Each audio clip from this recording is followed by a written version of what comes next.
ನನ್ನ ಪ್ರಿಯ ಭಕ್ತರೇ, ಭಗವಂತನ ಮಾತುಗಳು ಸ್ತುತಿಸಲ್ಪಡಲಿ. ನಾನು ಅರುಣ್ ಪಿ.ಎಸ್. ಮಡ್ಕಿ. ನಿಮ್ಮೆಲ್ಲರಿಗೂ ಹೃತ್ಪೂರ್ವಕ ಶುಭಾಶಯಗಳು.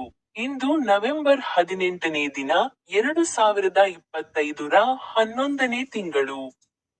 ಜಾರ್ಖಂಡ್ ರಾಜ್ಯದ ಪಲಾಮು ಜಿಲ್ಲೆಯಲ್ಲಿ ಮಳೆ ಕಡಿಮೆಯಾದ ಕಾರಣ ಇಂದು ವಾಹನ ಸಂಚಾರದ 2ನೇ ದಿನ. ಅವರು ತಮ್ಮ ಬೈಬಲ್ ವಚನಗಳಲ್ಲಿ ಒಂದನ್ನು ಕುರಿತು ಮಾತನಾಡಿದರು. ಸೇಂಟ್ ಮ್ಯಾಥ್ಯೂನ ಪವಿತ್ರ ಸುವಾರ್ತೆ, ಅಧ್ಯಾಯ 5, ಪದ್ಯ 10ರಲ್ಲಿ.